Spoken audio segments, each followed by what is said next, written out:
маркетингтин условиясы менен могу эки бутакты алып кеткенге аракет кылыш керек. Биринчи эле сиздердин максатыңыздар могул жерге компанияга келдиңиздерби? Чоңдон чоң сураныч, урматтуу новичоктор, урматтуу лидерлер. Могул адамдын аркасына киши жазардан мурда биринчи могул адамды рич кылышыбыз керек. Ооба, компаниянын условиясы боюнча, могул жерде адамга смарттан баштап акча төлөнө баштайт. Бирок смарт болгондо стартовый бонус ала берсе болот. Аркасына өзүнө окшогон смарттарды жаздырып, могул жака смарт, бул жака смарттарды жаздырып, стартовый бонус алардан. Стартовый бонус деген эмне? Биздин компанияда төлөмдүн биринчи түрү, биз ойлойбуз да стартовый бонус деп. Жок, биздин компанияда төлөмдүн биринчи түрү бул GFT бонус. Биринчи түрү, жазып алсаңыздар болот, новичоктор. GFT англисче жазылат, могул жакта менде кичине зеркальтет эткен, азыр мен эмеге жазып коем. GFT бонус. GFT бонус деген эмне? Могул жерде жазылып турат. GFT бонус деген бул сиздер продукция алганда, ошол продукциянын үстүнө сиздерге 20%-ин мындай элестеткиле, электронный кошелегиңар бар, ошол жака кайра келип түшөт. Ошол электронный кошелекке чогулган акчага сиздер продукция алсаңыздар болот. Бул биздин выплатанын акчанын биринчи түрү. Андан кийин экинчи түрү, сиздер 50 CVден өткөндө, же болбосо смарт партнер болгондо экинчи түрү стартовый бонус алып баштайбыз. То есть ушу стартовый бонустан деле аябай көп акча тапса болот, биздин компаниядачы. Стартовый бонус 10% деген бул аябай көп, аябай жакшы. Түшүнүп атасыздарбы?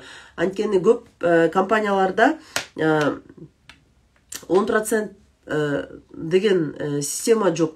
Көп компанияларда обороттон эле бир акча төлөп берип коет, а биздики болсо организационный лидерскийде отуруп аябай бир топ акча чыгат. Бул жерде сиздерге стартовый бонустан эле 10% төлөп берип атат. Ошо биздики зарплатанын жакшы жери, бизде выплатанын жакшы жери жума сайын берилет. То есть понедельникке чейин оборот кылсаңыздар, понедельник бизде отчетный день, суббота күнү акчаңыздарды алып кетип атпайсыздарбы? Ошонусу аябай сонун. Анан ошол 10%ды урматтуу новичоктор аябай важный, особенно новичокторго важный, же болбосо менеджер боло электерге важный, ошол стартовый бонустан аябай көп акча чыгат. Ошон үчүн продажа кылганды үйрөнүш керек дагы, продажа жасаш керек, сатыш керек да. Мен деле азыркыга чейин деле сатканга аракет кылам да. Эмне себептен? Анткени бул продажа, сатуу маркетологдун эң биринчи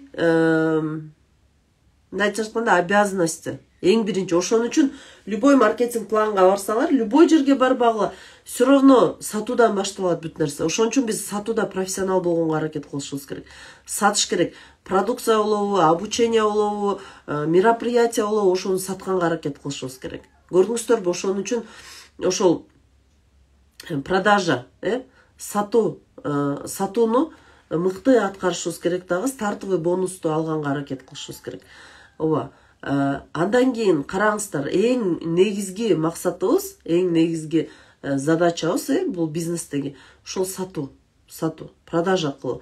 Анан стартовый бонус ала баштаганда, стартовый бонус эгерде канчалык көп, мына карасаңар, ушунчалык умно, да? Канчалык көп стартовый бонус алсаңар, демек бул силердин ошончолук көп жеке чакырган адамыңар бар дегенди билдирет. Мисалы, 10 кишиден стартовый бонус алсаңар, 10 кишиден, могул жакта силердин 10 кишиңер бар дегенди билдирет да. Элестеткиле, мына мындай кылып жазайын. 10 кишиден стартовый бонус алат дегенди билдирет.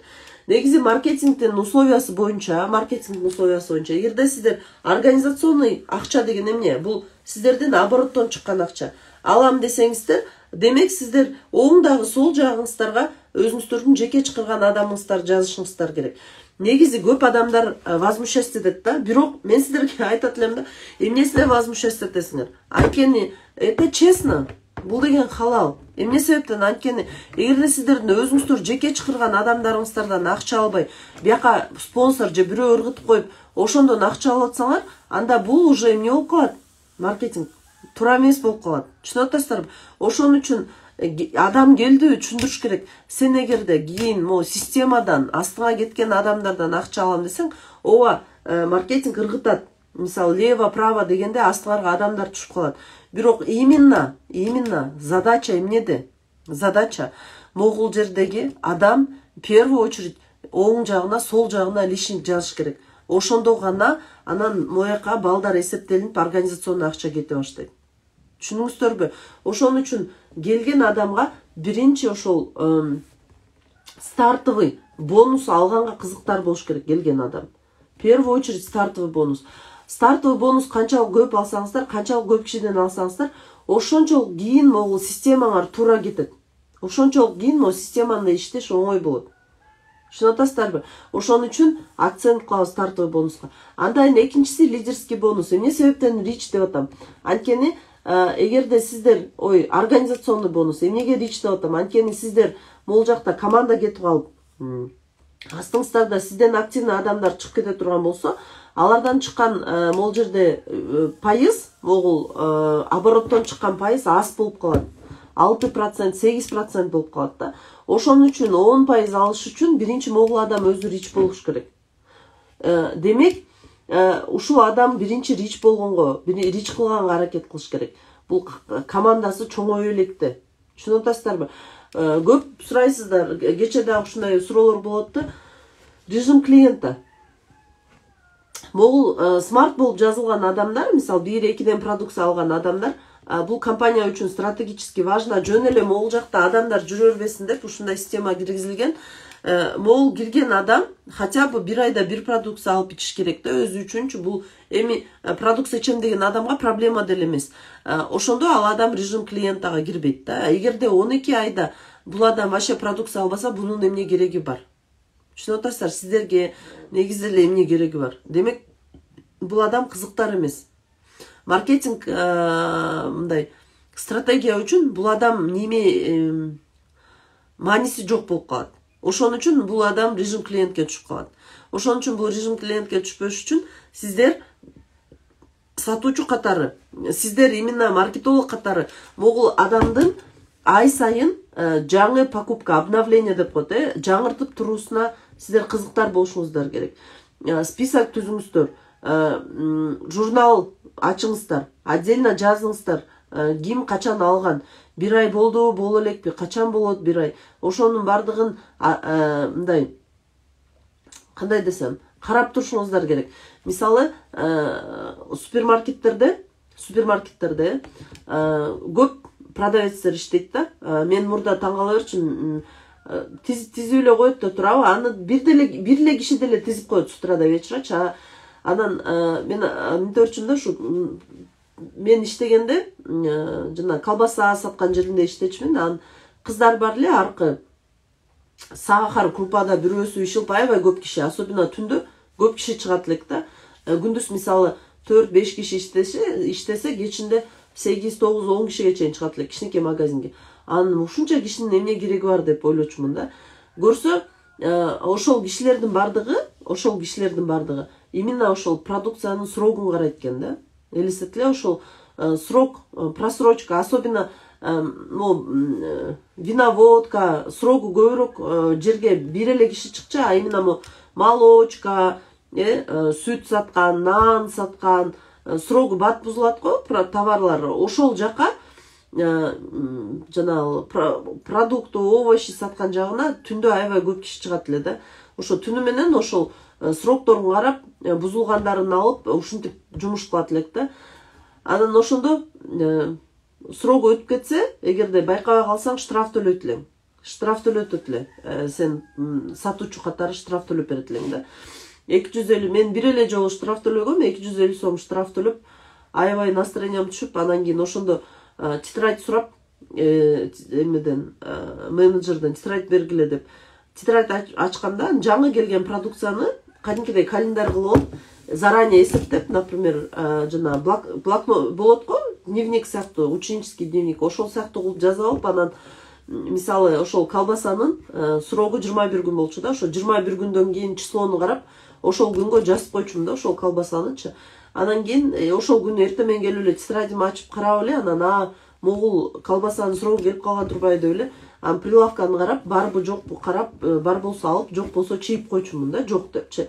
Ошентип кийинки иштегенде вообще бир да жол просрочка алган эмесмин да. Премия берчи жаңы жыл сайын 2,5 жыл иштедим. 2,5 жылда бир да жол просрочка алган жокмун.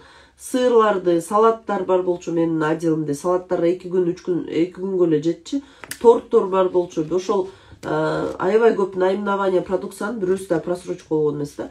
Эми бун менен бул эмнени айткым келип атат? Просто биз запись жүргүзбөйбүз да, биз карабайбыз. Андан кийин эле тапатамдан эле мындай стихийно иштебегиле да, биз көбүнчө бардыгыбыз стихийно иштеп көнүп алганбыз да. Стихийно дегеним эмне? Жаза беребиз, бияктан жаза беребиз, тияктан жаза беребиз, бирок ошону мындай эске алып, кандайдыр бир список кылып алып, эсептеп үйрөнбөйбүз да. Ошентип жазып үйрөнбөйбүз. Көрдүңүздөрбү? Из-за этого бизде хаос болот жумуштачы. Башында иштеп баштаганда азыр бул мүмкүн эмес, абдан кыйын андай жасаган биз үчүн.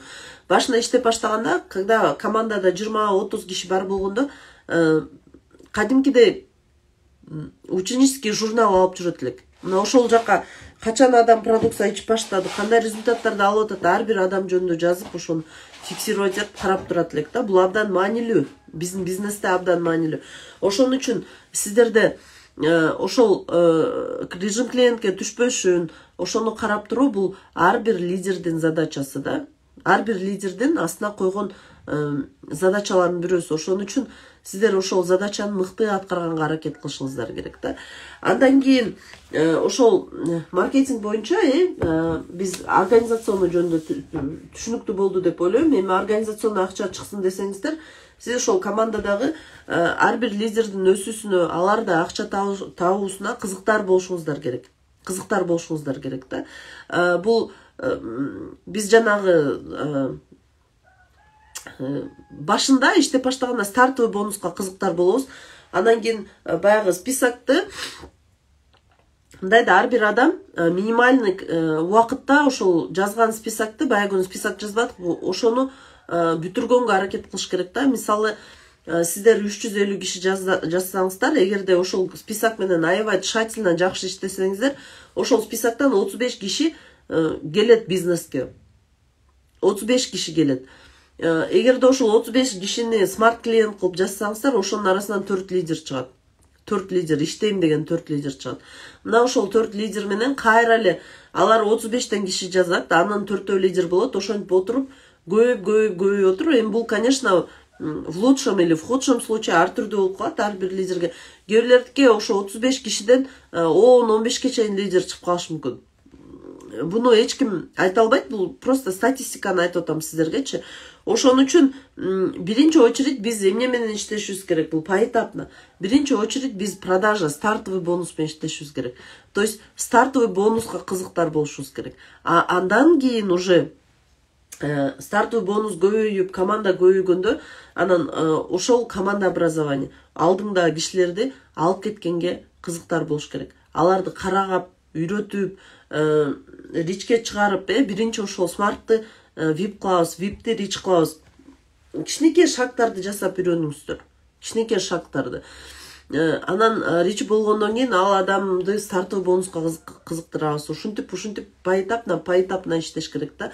Анан караңыздар, бул жерде организационный бонус чыгып баштайт, Организационный бонус чыгып баштаганда ошол организационный бонус канчалык көп чыксын десеңиздер, команда менен иштеш керек. Команда менен презентация окуп, обученияларга киргизип, системага койгонду үйрөнүш керек. Ошон үчүн ар бир могул жакка жазылган адамыңыздарды канчалык эрте ускоренияга, эгерде мүмкүнчүлүк болсо офиске алып барып, системага киргизсеңиздер, ошончолук могул жакта организационный акчаңыздар көп болот. Бүт бардыгы оңой эле, эч кыйынчылык жок. Ошончолук могул организационный акча көбөйөт да. Качан адамдар системага киргенде, качан адамдар өздөрү презентация окуп, өздөрү товар сата баштаганда, өздөрү заказ бере баштаганда.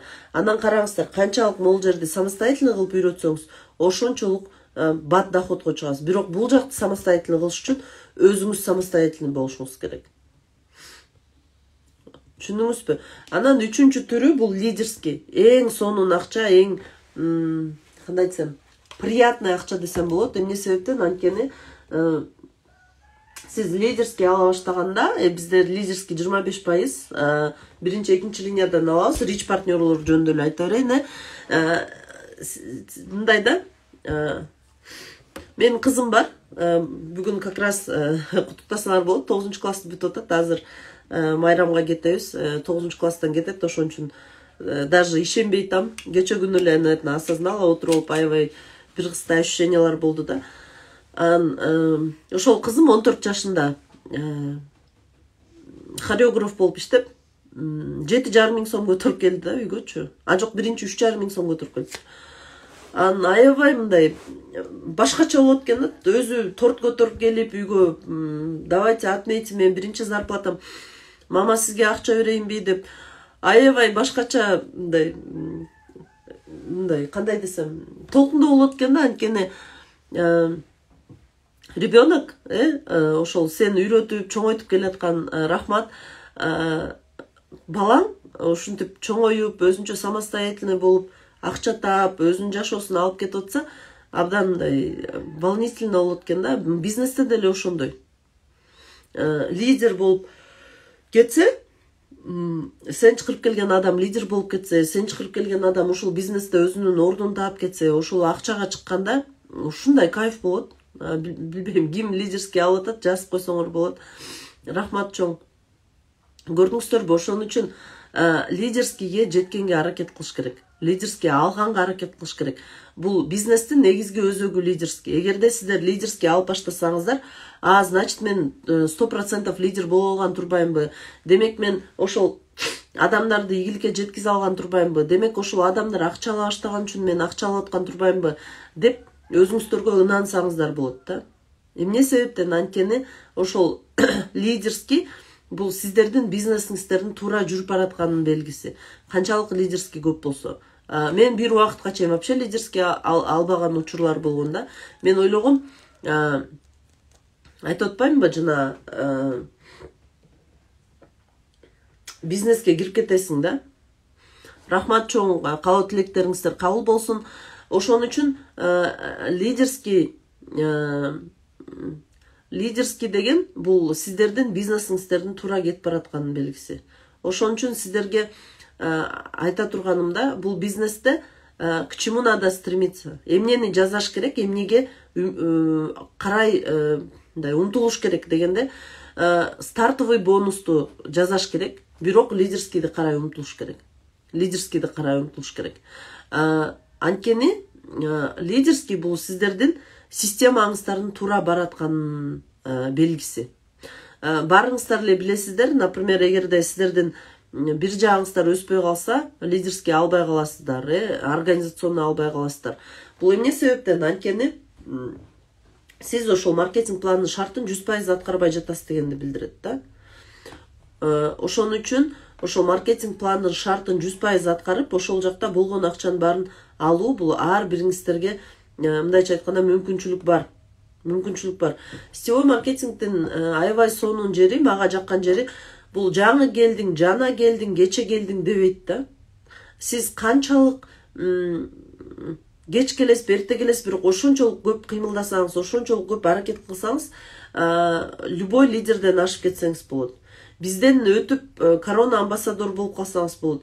Же болбосо бизди кууп жет, бизден ашып кетсеңиз болот. Бул жеке сиздин өзүңүздүн каалооңуз жана өзүңүздүн кызыкчылыгыңыздан болот. Маркетинг ошого бүт шарттын баарын түзүп берген. Бүт шарттын баарын. Анан акыркы акча бул бонус, бонустар бул белек катары, ошол сиздер жапкан статустарга подтверждение катары берилет. Бул жөнүндө да сүйлөшөбүз. Буюрса, суроолоруңуздар болсо жазыңыздар. Маркетинг боюнча чоң рахмат. Маркетинг боюнча суроолоруңуздар болсо жазсаңыздар болот. Бизде негизи өзүңүздөрдү сынасаңыздар болот да. Мисалы мурда бир пачкадан сатып жүрсөңүздөр чай кофени 2ден 3дөн 4дөн пачка сатканга аракет кылып көрүңүздөр. То есть мындайда повышайте өзүңөрдүн уровениңерди көтөргөнгө аракет кылыңыздар да. Ар дайым. Значит, мен бир пачка уже сатып алат экенмин да. Мисалы, эгерде любой үйгө барсаңыздар, бир пачка чай, бир пачка кофе алып калып атса, мен эмки үйдө 2 пачка алгыла деп айтам, же 3 пачка деп уже өзүңөрдүн уровениңерди. Анткени көп адамдар мен байкашымча өзүнүн уровенинен ашык сата албайт да. Уровень деген эмне? Бул мындай осознанияда бул адамдар андан көп ала албайт деген өзүнчө чечим бар да. Ар бир адамдын ичинде чечими бар. Бизде ушундай случай болгон, бул жакта ал лидер барбы жокпу билбейм. Жалал Абадка барып калдык. Жалал Абадка барып отурабыз, анан бир эже келип калды. Анан бир эже келип отурат, продукция алайын деп атат да. Анан ой. Ал эжеке ошол продукция алайын деп атса, биздин лидер мынтип айтып атат да. Эже, сиз бир продукция аласыз, бир эле продукция алып турасыз да, сиз кайсы продукцияны аласыз? Бир пачка көк чай аласызбы, же шоколад аласызбы, же Ганадерма кофе аласызбы? Үчөөнүн бирөөсүн алыңыз, көк чайдан эле баштап турасызбы деп атат да. Анан мен жанында тургам, анан мен айтып атпаймынбы, мынтипчи, эже, эмнеге бир эле продукция алып атасыз? Сразу үчөөнү алыңыз, бирөө белек болот. Анан шоколад алып алсаңыз 6600 сом болот болуш керек, по-моему, эсептеп көрүңүздөр. Ошо 6600 сом болот, 110 CV болот. Анан сиз деген 4 чайды шоколадты кошуп ичип атпайсызбы? Еще бир чай белек болуп калып атпайбы? Аябай жакшы, выгодно, жарым жылга чейин ичесиз, өзүңүзгө ден соолугуңуз чыңалат деп аябай реклама кылып айтып, анан тиге же ойлонуп калса, биздин партнерго, лидер эмес партнерго аябай неудобно болду да. Ары басат, бери басат. Анан мен эшикке чыгып кетсем, мага келип айтып атпайбы? Ал эженин акчасы жок, өзү кыйналып жашайт, анан ала албайт го, сен кечке айтып атасың депчи. Анан мен кечке айткан жокмун, бир эле жолу айттым деп. Анан кайра кирдик. Кирсек, тиги эже болсом баласына звонить этип коюп турам. Баласы 6600 сом алып келип берип атпайбы? Өзү 2000 сом менен келген экен эже продукция алам деп. Анан ошентип 110 CVге алып кетти да. 110 CVге алып кетти. Ошол эле күнү дагы бир эже, ошол Жалал Абадта эле офисте отурсак, тоже келип калды. Ал 2 продукция алам деп келген экен. Анан 2 продукция жетпейт сизге деп 4 продукция алыңыз деп Алтынай Мамасадыковна. Анда мен карап тургам. 4 продукция алыңыз десе, жок, мен акчам жок деди. Анда хорошо, анда 2 продукция ала бериңиз, анда чачып сатпайсыңарбы деп ушинтип сүйлөп калсак эле, анан кайра ойлону мейли анда деп 4 эмес 5 продукция алып кетти. Түшүнүп атасыздарбы? Бирөө белек болот десек, ары ойлонду, бери ойлонду. Экөөнү алсаңыз белек жок болуп калат. Эже 4төн алсаңыз бирөө белек болот десек, ары ойлонду, бери ойлонду, да 4 продукция. Ошондо өздөрү күлгөн да, лидерлерчи. Биз бир-бирден эле продукция сатып кетирмекпиз. 110 CVден эме оборот болуп калды депчи. Көрдүңүздөрбү? То есть мы даже не предлагаем. Жөн эле предлагать этип көргүлө. Эгерде адамдын акчасы жок болсо, ал өзү айтат, менин акчам жок депчи. То есть основной задача азыр бул жакта новичоктор көп болгондуктан ошо стартовый бонусту көбөйткөнгө аракет кылабыз. 1 пачка эмес, 2 пачка, 3 пачка, 4 пачка. Негизи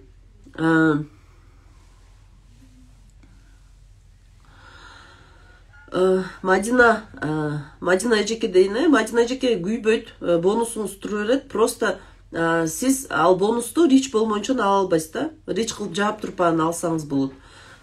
Же болбосо бонусуңузду ала берсеңиз болот, бирок эгерде сиздин астыңызга адамдар жазылып калса, алардан акча ала албай каласыз да. То есть эгерде сиздин үстүңүздөгүлөр да сиздин астыңызга жазып койсо адамдарды, сиздин оборотуңузга түшпөйт ал адамдар. Сиздин режим клиент деген эмне? Бул жөн эле клиент болуп, эгерде сиз мурда маркетинг планга жазылганда сиз партнер болуп жазыласыз да, партнер болуп жазылсаңыз, режим клиентке түшкөндө сиз жөн эле висеть этип тура бересиз да.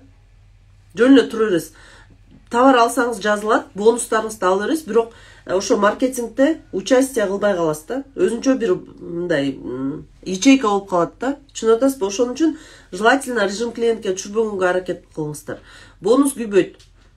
Бонус эч кандай күйбөйт. Эгерде бизде даже ушундай случай болгон, Казакстанда акчасын деле алып бергенбиз. Мурда акча ачып калыптыр эле, VIP болуп, режим клиентке түшүп калганда. Аны акчамды алып рич кылам дегенден сурасак берет экен, акчасын деле берет экен да. Аны тоже уточнять этесиңер лидериңерден, канча убакыт калды, эмне болду режим клиентке чейинчи. Бирок режим клиентке түшсөңөр деле ошол продукция ала берсеңер болот. Просто лидер катары же болбосо партнер катары иштей албай каласыздар. Болгону ошол. Ошон үчүн азыр көбүнчө биздин максатыбыз ошо стартовый бонуска көбүрөөк акцент кылабыз, урматтуу лидерлер. Андан кийин байкабай эле өзүңүздөр эле организационный алып баштайсыздар. Анан организационный алганда ошол организационныйга чыгып аткан адамдардын бардыгын, то есть активно иштеп баштаган адамдардын бардыгын сабакка киргизип алыш керек да. Обязательно сабакка киргизип алыш керек. Особенно биринчи часть на ускорениянын психология. Анда эмесе суроолор жок болсо, бардыгыңыздарга ийгилик каалайм, азаматсыздар демекчимин. Буюрса саат 7-де орусчасы болот, орусчасына кирсеңиздер болот. Эртең дагы маркетинг жөнүндө. Ооба, клиент рич партнер болгондо кадимкидей эле акча чыгып, 1 жылга активация болуп, кадимкидей эле иштеп баштайт Нургүл эже. Ошо рич партнер болгон убактан баштап эсептелинип иштеп баштайт полностью. Как обычно, как сиз мендей болуп эле иштеп баштайт. Эч эмеси жок, айырмасы жок болуп калат. Рич болгонго чейин ошондой